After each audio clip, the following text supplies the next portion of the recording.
TikTok, todo lo que trae en 4 teléfonos, hasta el teléfono. Apagando los 300 dispositivos electrónicos que pitan. Está muy bien. Bueno, Jorge es urólogo y bueno, es importante que el hombre se haga, y creo que desde los 40 años en adelante, él ya me va a decir, el examen prostático para prevenir enfermedades, de la próstata. Por favor, doctor, si nos puede ilustrar un poco en esta materia.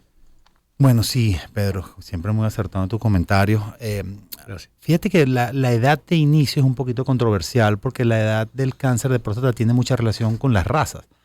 Las razas blancas tienen menor incidencia para cáncer que las razas de piel oscura, y obviamente los venezolanos somos un proceso de mestizaje muy importante. Entonces la Sociedad Venezolana de Urología estableció como 45 años como el punto de corte para el inicio de la evaluación prostática anual.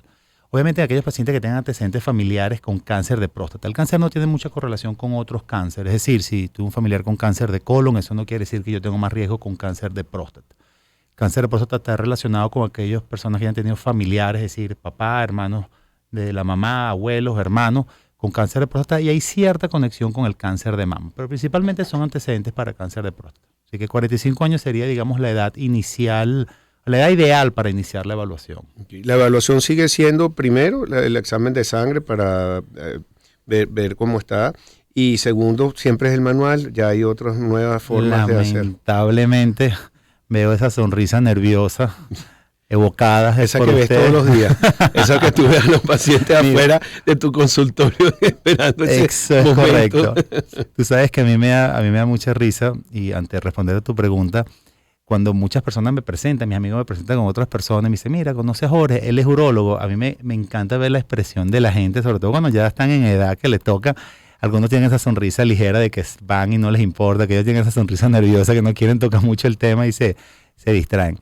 Fíjate que sí, obviamente hay muchos memes por ahí anecdóticos de que porque hemos inventado tanta tecnología para descubrir tantas cosas, y para el tacto sigue siendo parte importante de la evaluación. A mí siempre me gusta aclarar, el antígeno tiene mayor valor que el tacto. Y a mí me gustan las analogías, y tú eres un hombre que maneja muchísimo las estadísticas y los porcentajes y entiendes la importancia de eso.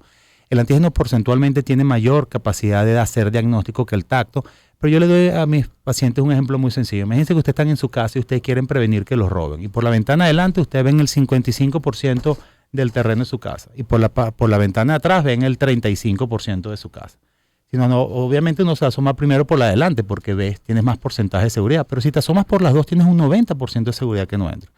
Y aunque el tacto ciertamente no es tan beneficioso en las primeras etapas, cuando el cáncer es prácticamente imperceptible y el antígeno nos da más información, es un complemento.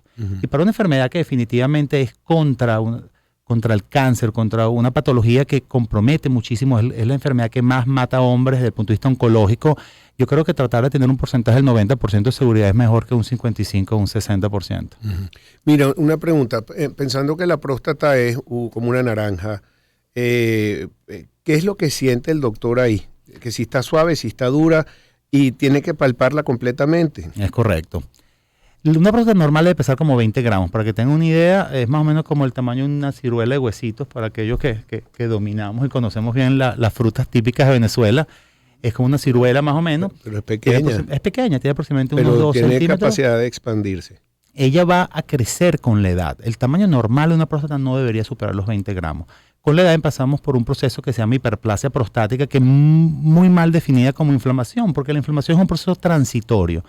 Lo que se inflama, se desinflama. La hiperplasia es un aumento en la cantidad de células, es decir, donde vivían antes 5 millones de células, ahora viven 8 millones. Entonces, si es más gente, necesitamos más espacio para vivir, y eso es lo que hace que aumente. Y hago esa aclaratoria porque eso significa que el proceso no es reversible. Pero volviendo a la pregunta que me hacías, ¿qué busca uno en el tacto? En el tacto tú buscas el tamaño sencillamente para tener una noción de qué tanta hiperplasia hay, pero para el descarte de enfermedad maligna, tú mismo hiciste la pregunta y la respondiste muy acertadamente, busca la consistencia. Una próstata debería ser fibroelástica, es decir, que debe ser un poquito elástica, cuando uno la presiona debe ser lisa. Entonces, ¿qué busca uno? Dureza e irregularidades en la superficie y nodularidades. Los nódulos son como pequeñas pepitas que uno puede palpar. Claro. Todos esos cambios anatómicos no necesariamente son malignos, y vamos a hablar después del antígeno prostático, pero obviamente nos genera sospecha, y la sospecha es lo que nos va a llevar de alguna forma u otra a decidir si debemos indagar más con otros estudios más específicos. Está bien, bueno, es importante también esos antígenos prostáticos, porque También depende del examen, porque, bueno, hablando de mi caso personal, una vez me salieron altísimos y me preocupé y resulta que, bueno, que era un mal laboratorio, hicieron mal esa prueba. ¿Eso puede suceder? Totalmente. El antígeno prostático es una sustancia química que genera nuestra próstata. No tiene nada que ver con cáncer. ¿Ok? El antígeno prostático, de hecho, es una sustancia química que tiene la próstata para hacer que cuando el esperma salga no se aglutine, es decir, no se empelote. Es lo que permite es la licuefacción, mantener líquido el semen. Todas aquellas situaciones que produzcan algún tipo de estrés sobre la próstata van a producir elevación del antígeno, es decir, traumatismo, inflamaciones, infecciones y, por supuesto, el cáncer. Obviamente, cuando el antígeno sube es cuando suena la alarma de la casa. Si la alarma de la casa suena, puede ser el ladrón, puede ser el gato que la activó, puede ser un corto. Cada vez que se activa la alarma, tú debes indagar. No todo antígeno elevado es igual a cáncer. Y lo que tú decías en los laboratorios, muchísimo. Mira, hace aproximadamente unos 4 o 5 años, cuando hubo toda esta debacle económica en el país, que los recursos que llegaban o los insumos que llegaban no eran los de mejor calidad, o a lo mejor no tenían los controles que debían tener, uno veía una cantidad de antígenos alterados, pero de una forma absurda. O sea, viste que había una estadística que se repetía. Muchísimo. Había correlación. No había correlación. Un paciente que se disparaba el antígeno de un año para otro, tú lo interrogabas bien para descartar causas no oncológicas, es decir, hábitos sexuales, traumatismo, cualquier otra cosa que pudiera generar sospecha. También hay 2 técnicas para hacer el antígeno prostático, que era la tradicional vieja, que es la técnica de ELISA, y la técnica, digamos, más moderna, que no es nueva, tiene años en el mercado, que es la quimioluminiscencia. Esta técnica es mucho más precisa. Entonces tú veías que hacías una prueba y te decía un antígeno normal es hasta 2.5, y de repente te decía que el paciente tenía 7, cuando se lo repetías en otro laboratorio te decía 2. Y te decía, epa, esto es un cambio completo en la hora de en la toma de decisiones que vas a tener con el paciente. Y ahora hablando ya, para un paciente con cáncer, primero, para ti tiene que ser muy difícil dar esta noticia. Tú cuando sientes esa próstata que está afectada, ¿tú mandas a hacer otro examen o pides otra consulta? ¿Cómo es ese proceso para decirle eso al paciente? Ok, primero que yo creo que hay un gran error, que los médicos nunca debemos emitir diagnósticos si no tenemos una seguridad certera, y más aún cuando tú tienes un diagnóstico tan delicado como es el cáncer.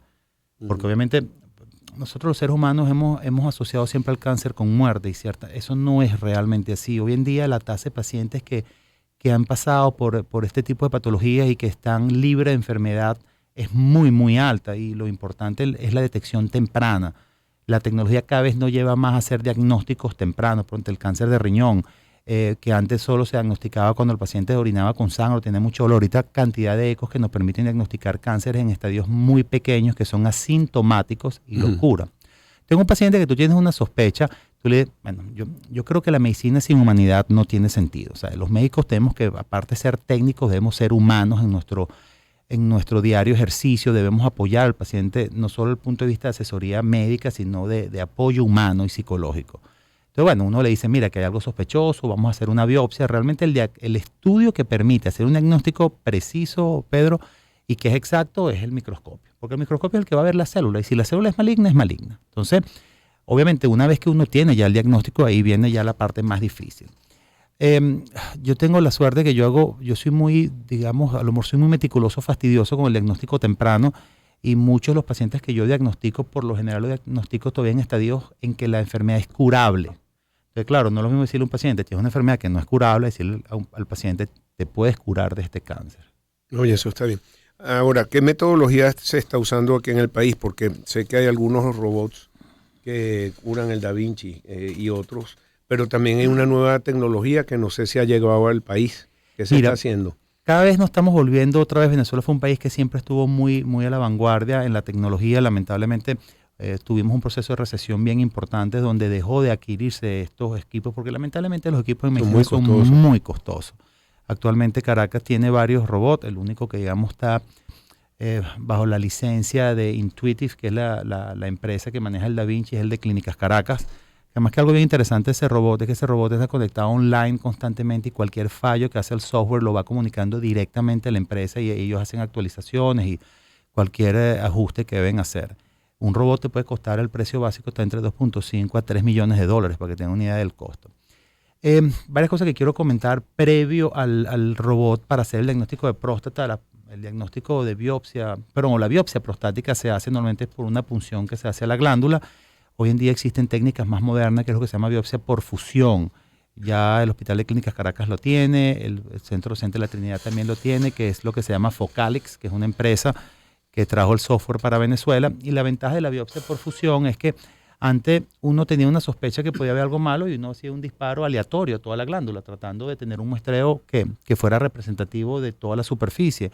Hoy en día con la resonancia magnética de próstata, que es un estudio que nos permite ver áreas sospechosas que a lo mejor no la palpamos al tacto, pero que se pueden ver imagenológicamente, la biopsia por fusión lo que hace es una integración de la resonancia dentro del eco, de manera que cuando uno está haciendo el eco, uno puede ver estas imágenes sospechosas que no la vas a ver en el eco, pero que la resonancia las vio y te las pega, digamos, a esa imagen en tiempo real que hace el eco y te permite hacer toma de muestras mucho más precisa. Esa técnica la tenemos. Existen otras técnicas para cánceres que sean de bajo riesgo o que sean lesiones pequeñas, que es la crioterapia o la ablación con láser. Aquí no tenemos crioterapia todavía en Venezuela, pero la ablación por láser también la tenemos en Clínicas Caracas actualmente. Muy bien, ese equipo lo pueden usar distintos urólogos. Sí, sí. ¿Cómo lo alquilan? Para Focalix, para lo que es biopsia por fusión, sencillamente ellos tienen como una cortesía para todos los médicos que quieran hacer la biopsia para allá. Para el robot igualmente, pero para el robot sí tienes que hacer un entrenamiento que exige intuitis, porque más allá que tú sepas operar o no, es como que yo te cambie de un modelo de avión para otro y bueno, tú tienes que tener una licencia porque el avión tiene ciertas especificaciones diferentes, tiene, digamos, ciertas autonomías diferentes. Entonces, uno hace el curso, yo tengo 2 certificaciones, la última la hice en Houston hace como aproximadamente unos 6, 7 años, que obviamente tú la inicias aquí en Clínicas Caracas, tú haces el entrenamiento inicial acá y después haces la actualización o la certificación allá. Pero me imagino que, bueno, los médicos siempre están yendo a congresos, conferencias, y que las últimas con la inteligencia artificial tienen que tener unas cosas increíbles. Bueno, ya salieron las gafas. La de Apple. La de Apple, $3,500. Estaba $3,500. Sí. Ese precio sí no lo vi. Yo tengo las del Oculus, que obviamente es algo más sencillo, me parece genial, no sé si has tenido la oportunidad, pero ayer veía casualmente las de Apple y dije, bueno, vamos a ver qué. Claro, hay que ver, bueno, dice que tiene un enlace con todos los programas que va a tener Twitter. Realmente no he leído en profundidad, pero sí sé que para los médicos entrenamientos de este tipo a distancia son maravillosos, pues te enseñan hasta operar hasta un trasplante, pues, totalmente. de corazón, cualquier cosa. Fíjate que la plataforma de Da Vinci te permite tener otra consola remota. Claro, obviamente tienes que tener conexiones a internet que sean de alta velocidad para obviamente evitar el delay que muchas veces te generan las interfaces. Pero tú puedes estar operando aquí y puede haber otro médico en cualquier parte del mundo conectado a otra consola. La consola es donde se sienta el médico a mover los joysticks, por llamarlo de alguna forma, que mueven los brazos del robot. Y el otro médico puede estar en cualquier parte del mundo y puede decirte, mira, corrige aquí, y él mueve desde 8,000 kilómetros donde estamos y el robot se mueve a tiempo real. Está bien. No sé si quieres agregar alguna otra cosa, Jorge. Mira, sí, bien importante, este domingo se cumple, es el Día Mundial del Cáncer de Próstata y siempre se lo digo a los pacientes, yo entiendo que no nos gusta el tacto, hay muchos mitos, yo siempre digo que el tacto dura 5 segundos y duele realmente en el orgullo, porque ahí es donde duele más que en ninguna otra parte. Pero el tacto es un procedimiento muy rápido, que no es un procedimiento doloroso, y la gente no se imagina lo traumático que es sufrir de cáncer. O sea, una enfermedad que puede ser curable, convertirla en un padecimiento, porque el problema está en que el paciente se muere lentamente, sufriendo él y haciendo toda su familia sufrir. Por 5 segundos al año no se justifica no tener esa visión de prevención y de precaución. Bueno, el otro día en la clínica del Ávila, sé que es la competencia, pero bueno, hicieron 2 días de despistaje y eso eran colas de gente afuera para hacerse los exámenes. Sí. Eran 2 días. El primer día fue todo el mundo, el segundo día, que era el tacto, vino la mitad. Un muchacho que trabaja conmigo no fue. ¿Cómo es que llaman deserción escolar? Sí, exactamente. Bueno, Jorge, la próxima vez que te invite hablamos también de toda la parte ya de sexualidad del hombre y eso. Por supuesto. ¿Qué puedes recomendar? ¿Okay? Y es bien importante el tema, Pedro, porque es sorprendente. Yo manejo mucho disfunción en mi consulta y es sorprendente la cantidad de pacientes con disfunción por causas psicológicas, estrés, factores económicos que influyen muchísimo y obviamente eso no afecta al hombre, eso afecta a la pareja. Es así. Bueno, el doctor Jorge Moanac, urólogo, nosotros vamos a escuchar la música, el circuito de éxitos y regresamos con más para ustedes. Una oportunidad para